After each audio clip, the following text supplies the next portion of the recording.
Greetings, everyone. Welcome to episode number 1 of the VetsBoats Podcast. My name is Matt Klein, and aside from being a member of the board of VetsBoats, I'm also a commercial videographer and filmmaker. So I take care of a lot of the media here for VetsBoats, trying to let people know what's going on and the progress with our different projects. One of which is the restoration project of our flagship Clover, which we'll be covering in future podcasts, as well as a lot of interviews with people with some pretty amazing stories and backgrounds and history that we think you'd be interested in hearing and find inspirational as well. This podcast is brought to you by the Salvation Navy. The Salvation Navy is just a little pet project of mine. It's a YouTube channel where I document some of the work I'm doing to save some classic sailboats. Everything from a wooden catboat designed by Fenwick Williams to some classic plastic, as they call it, designed by Halsey Harrisoff, like the Harrisoff America catboat and the Harrisoff Eagle, which is an homage to a friendship sloop.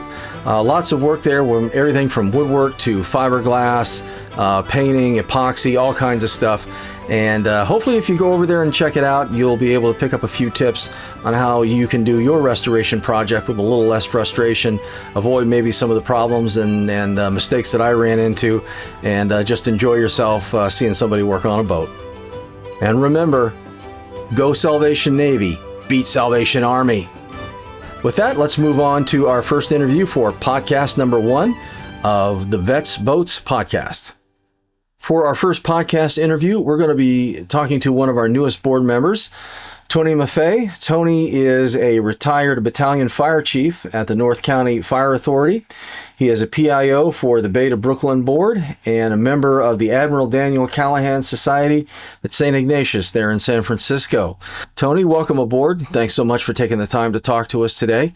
And I know that you didn't serve in the military yourself, but you obviously have a very long record of community service and that you have some relatives that have served in the military. So if you would, tell us a little bit about yourself and some of your work with the community, as well as your interest in helping out veterans and especially those suffering from PTSD and transitioning out of the military into civilian life. I spent time with in public safety.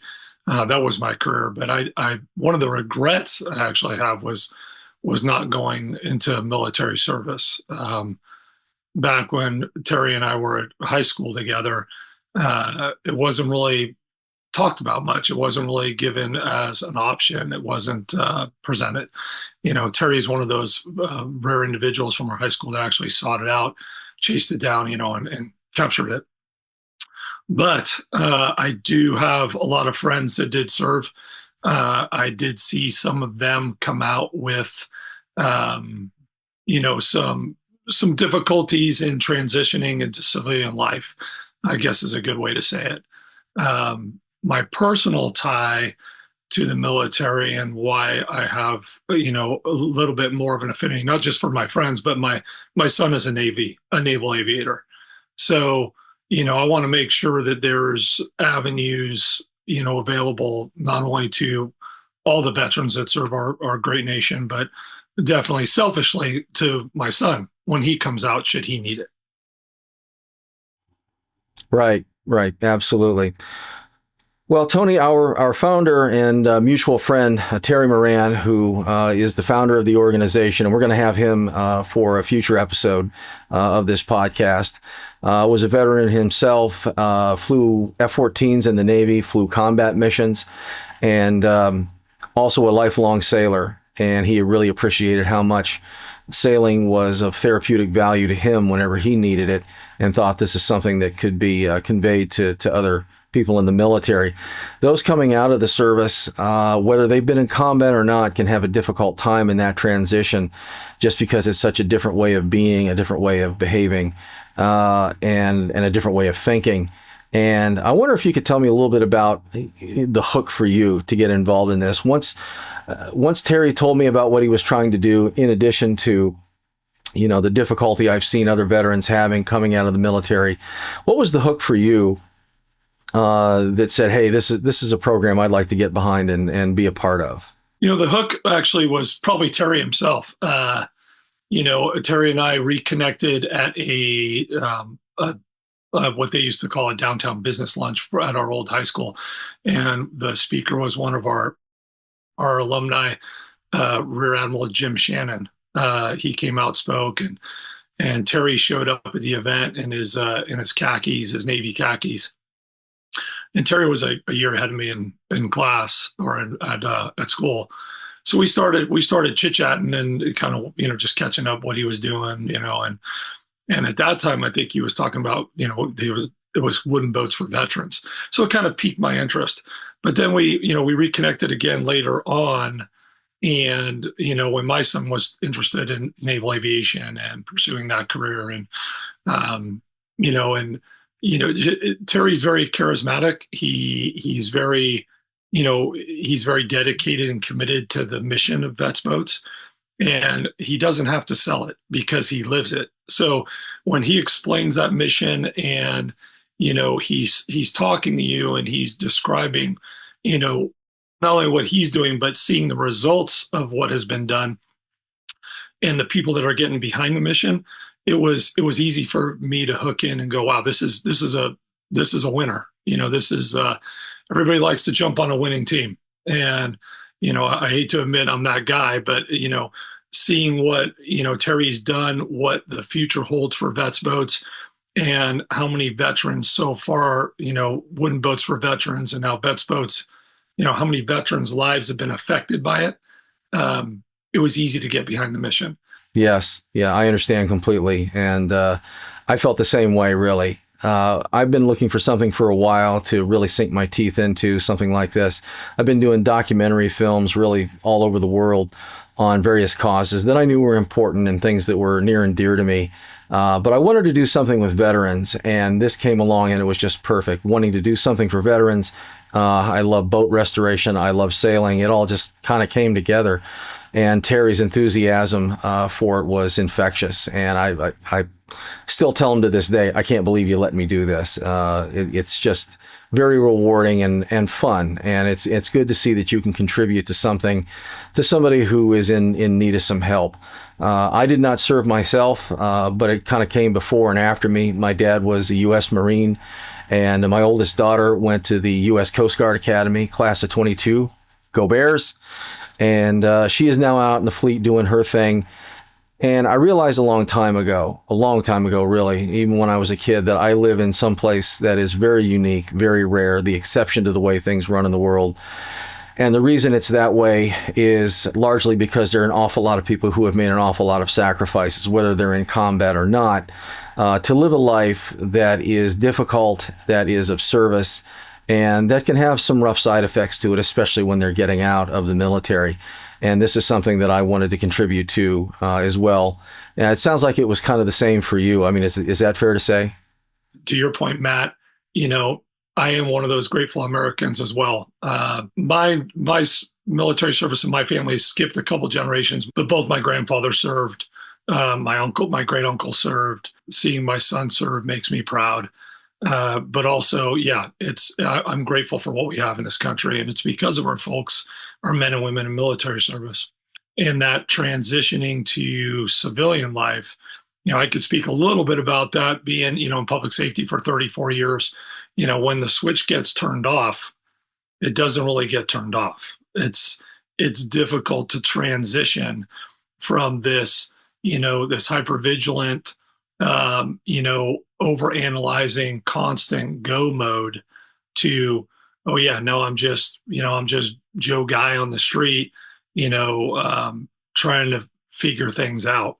And I can't imagine that for, I had my days off, of course, I was with the fire department for 34 years, retired out as a battalion chief. But I worked my 48-hour shifts, to the equivalent of 548s a month.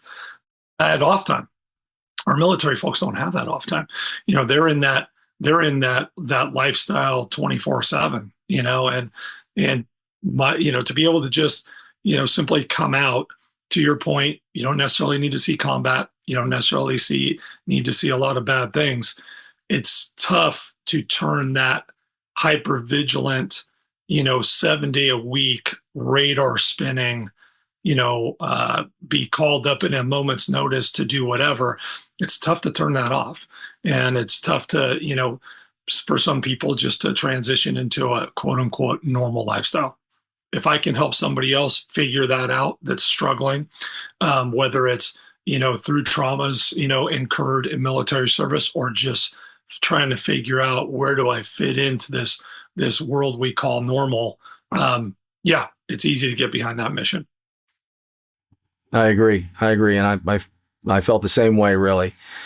Tony, I know that you've taken some vets out on some sailing excursions, and as have I. And I'm wondering if you could talk to us a little bit about what their experience was.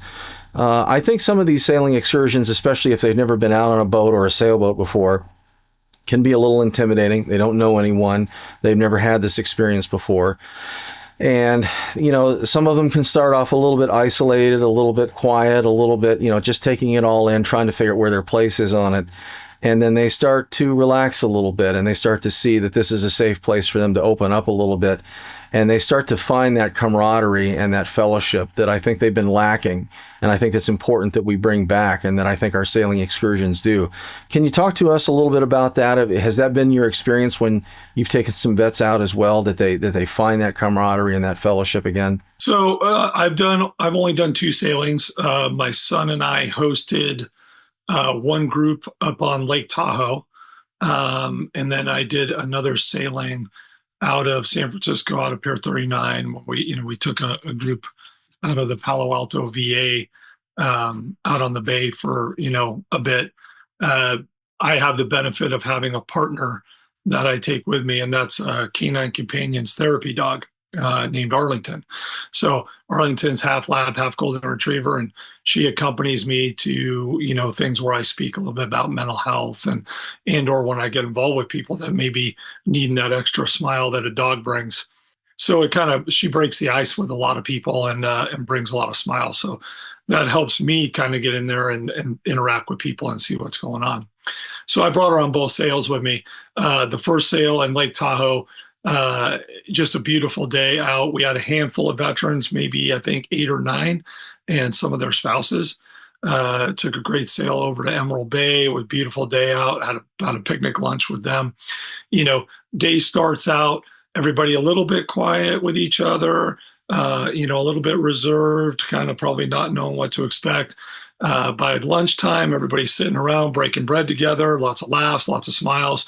And by the time we get back, everybody's just, laughing, complete interaction with each other. And, a lot of smiles all the way around, and a lot of positive things to be said about, the day in itself, and the camaraderie and the interaction and the beauty that nature holds for us. And that was kind of the same on the second sail. A little bit more of a serious group, dealing with some substance issues and such, but by the time we got back to, the port in San Francisco, everybody couldn't rave highly enough about the day they had, for a couple of guys on board first thing in the morning, didn't really look like they wanted to be there, probably wanted to be anywhere else but out on that boat. But, by the time they got back, even you could see even a kind of the little corner smiles coming out of their, their mouths, and just a change in their demeanor. And I think that's what got me, was watching the camaraderie come back between those folks, and just the smiles come back, and just having a good day. And sometimes just that one good day, as we all know, can change the week. And that one good week then becomes a one good month. And the one good month becomes potentially one good year, which leads to, a lifestyle and a lifetime change for those people. Yeah. It turns out it takes, in some cases, very little to provide them with someplace they feel safe and they can open back up again. And that's great to hear. I understand as well, you've been reaching out to the youth to get some younger people involved in VetsBoats, helping out veterans, especially maybe some kids that are looking to go into the military. Talk to us a little bit about that. So now currently sitting on the board with VetsBoats. I was honored to be invited onto the board by Terry. Very humbled. Looking forward to working with VetsBoats in that capacity. I've connected VetsBoats with Terry and I's old high school, which is St. Ignatius College Prep out here in San Francisco. I sit on that military service board as well, guiding, our students in directions that are interested in military service, such as like your daughter that went to the Coast Guard Academy, our students interested in West Point, Navy, Air Force, Coast Guard. We kind of filter them into our network of, and of people of what they need to accomplish to fulfill their dream of either one of the service academies or, ROTC. So kind of the mission for me also ties around into, okay, those students they're young. They're, like your daughter was when she realized sophomore year, 14, 15, 16 years old, deciding that they want to serve our country, and put themselves in harm's way, both physically and now we know mentally. So I'm looking at what do we have when that student comes out of their service, tying them to now Terry, who's one of our alums, and a great organization like VetsBoats. Now they have like a little bit of a safety net and a parachute. When they come out, if they need help transitioning, we're there for them. And we've got the students involved. I kind of act as liaison between our alumni group and VetsBoats, not only to foster support for VetsBoats, but now I got like the kids volunteering over there and kind of buying into, Terry's mission as well. Well, I think getting the youth involved in that way is a great idea. It'll give them some perspective, whether they go into the military or not, but also just to work with these veterans and thank them for their service. I think getting that mentorship from folks who have been there is very valuable. And speaking of, people who have been there, I'm curious, when you've been out on your sailing excursions, if you've encountered kind of a phenomenon where these folks really appreciate being around other people who have, quote unquote, been there. I'm a big fan of the Lord of the Rings movies. And one of the scenes that really caught my attention, it was one of the last scenes of the third movie where the ring has been destroyed and all of the four hobbits are back in their little tavern in the Shire, sitting in a little corner table, a little corner booth. And they're all sitting around just kind of staring into each other's faces because they've been through something that they know no one else has a clue happened, let alone understands. And not a word needed to be said. They just understood that they've been transformed and that it was okay that nobody else really understood that. But it was good to be in the company of people who did. And I've noticed that on some of the excursions that I've taken some vets out on. And I'm wondering if you encountered that as well. I think the second trip I went on with the group from the VA that, are all, unfortunately all sharing the one common thing of, they're having some substance abuse issues and they're trying to work through that. It goes to, like you said, about not only the fellowship of knowing what they've gone through, but also I think they miss that camaraderie, right? It's you get separated, you're working in a team environment, you're working together at a common goal always.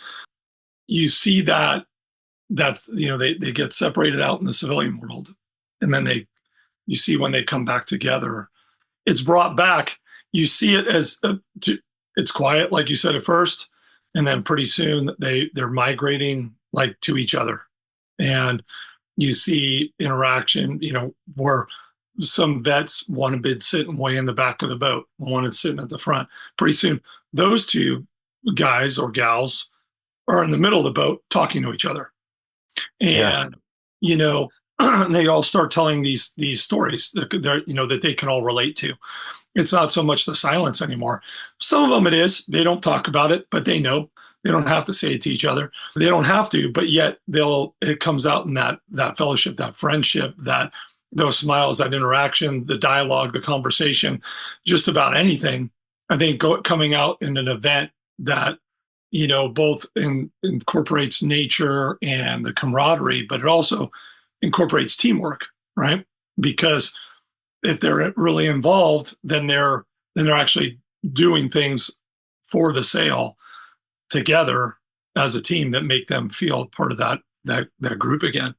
So I think that's what I've seen the most of is watching that integration back as a team, back in the camaraderie, and just it manifests in smiles, laughter, and communication. And you know, as you know, in the military, there's a whole lot of busting each other up, and the little jabs start coming out when they start feeling comfortable with each other, and it's fun to watch. That's great to hear. That is great to hear. This is such an important thing to be doing for these vets. And more importantly, I think it's working. I think we're seeing results on it. We're seeing folks that are, like you said, coming on board a little apprehensive, a little anxious, and coming off with smiles, a lot more relaxed and talking to people. And that strikes me as being a very good thing. One of the challenges, though, we have are finding veterans to take out on these excursions. Things have definitely changed over the generations. For example, the World War II, Korean, and even Vietnam veterans might typically seek out, fellowship and camaraderie with other folks, say at the VFW. Whereas veterans of the last few decades, they don't do that. They are much more isolated, maybe because of social media. I'm sure there's a lot of different ideas that people have as to why things have changed. But they definitely are much more isolated. And I've personally found that if there are people looking for help for these veterans, it's usually not they themselves. It's usually someone like a spouse or a relative or a friend that's looking for resources. Hey, my husband, my friend, my former person that I served with is having trouble. What can I do for them? And we're looking to try and find how to find people, as well as talk to them about our program to see if they would be comfortable in coming along. And, if they get comfortable in that isolation, it can be a little difficult to convince them to try and move out of that comfort zone. Understandably, that's the very definition of a comfort zone. And I'm wondering if you have any insights on that. What are some ideas you might have on how we can find veterans who are needing these services and to get them out on these excursions to help them? Any thoughts on that? Where to find them, Matt, is it's probably the most difficult one. And there's a lot of different reasons why they become shut in, right? Or they want to stay away from everyone. It could be because of shame. It could be because of fear, anger. There's a lot of different emotions that come along with that trauma that Sure. comes, that gets inflicted. And speaking from a personal experience, just from my, dealings with PTSI or PTSD, it's you feel like you're kind of broken, like you don't fit in anymore. Like I'm not supposed to be like this. I was a warrior. I was that guy or that gal, right? I was the tough one. I was the one people turned to for, when it got bad, I was the one that was supposed to come in. I was the guy on the white horse with the white hat that was supposed to come in and fix everything. And when you're told you're in, or you figure out in some way you don't, that's, you're injured or you're suffering through some of those difficulties, there's all these different emotions, right? And I think people tend to want to isolate because they're wounded, they're injured. So it's no different than like an injured animal, right? They tend to isolate. Where you find them, it's a good question, because a lot of them now with, back in the day, without all the social media, without all the access to the internet and television or whatever, people, ventured out of their homes from one way or another. To your example, they go to the VFW or whatever else. They don't need to do that anymore. They can just hide away and suffer in silence, which is sad. And which is, how do you reach those people? And what do you say? That's the difficulty. I do think that some of them still have family members, friends, or that they probably engage with, interact with, you hope. So I think you get the mission and what VetsBoats is doing, that you try to get it out there as much as possible so word gets out, just like anything else these days. It trends, or it picks up a head of steam and people talk about it and maybe they hear about it. I don't know, because I don't know where else you find them. I do a little bit of work with Meals on Wheels in San Francisco, volunteer work, and you see some of our wounded veterans there. isolated and tucked away, or even, when you're going around the city on the street, unfortunately, suffering with homelessness. What do you say to them? Right. What do you say gently? What do you say? I think the one thing I would say, it's okay to not be okay. And I think that phrase rung true to me more than anything. And thank you for what you've done, for everybody else. But now, what do you need to do for you? It's okay to not be okay. What can others do for you? And sometimes, until they have that epiphany in what they want, you can't do anything for them. So how do you gently say, hey, there's this thing, that, we go out sailing, we work on boats, we work for a purpose. I think one way is they were so willing to commit, they were willing to put their lives on the line for somebody else. When they sign that dotted line to go into military service, they're basically saying, I'm willing to give my life for this country and everybody who's in it. So I think what you do is you try to hook them back to that. You try to hook them back to go, hey, you could really help someone else by coming out and, helping us work on a boat, or come sailing with us. Your presence can actually, help someone else. Well, that is a great perspective to have. I definitely need to think about that when I'm out trying to recruit some veterans. I think while introspection on what you're dealing with is helpful to an extent, when you dwell on it for too long, I think it becomes a burden, and it can make the situation worse. And I've definitely found in my own life, when I'm going through tough things, that if I can turn it outward and say, even though I've had difficult things happen to me, and I might be shy of some resources that I wish I had, I still have an awful lot to offer, and there might be somebody out there who would be able to benefit from what I do have. And how can I turn that outward? How can I turn my attention outward as service to someone else, as well as just stop focusing on what I'm dealing with at the moment? And I think that can be very therapeutic. I think that's a great idea. Yeah, and they'll come out when they're ready. And if I think they see those people that are close to them, or they hear the other testimonials, it does give them that encouragement that, hey, you know what, maybe this is worth a try. And I know they all have that one core, willing of sacrifice to others. They have that core value that they want to help other people. Otherwise, they wouldn't have done what they did, most of them, right? They wouldn't have joined military service if they didn't want to serve and help others.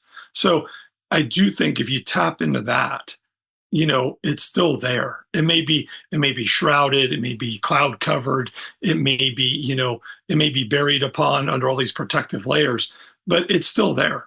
And I do think if they know they can go out and maybe make a difference in somebody else's life, another vet's life, then they're going to do it. Well, I agree completely. And I think that's a great tack to take when we're doing our recruiting. And I'm definitely going to take that into consideration as well. Well, Tony, thank you so much for taking the time to join us and tell us about your perspectives and your experience. We've got a lot of projects coming up with VetsBoats I'm looking forward to working with you on. Thanks again for taking the time to come talk to us. Thank you, Matt. Appreciate what you do for us and for VetsBoats. And you have a great day back there. Stay well, stay safe. Well, thanks everyone for joining us. We have wrapped up now episode number 1. We have much more content coming down the road. And if you'd like to see more of it and be alerted, be sure to subscribe to the channel. And we'd love to have you along. We've got some interviews coming up soon with our board president and founder, Terry Moran. So with that, we'll say good day, and we will see you at the next episode. Thank you.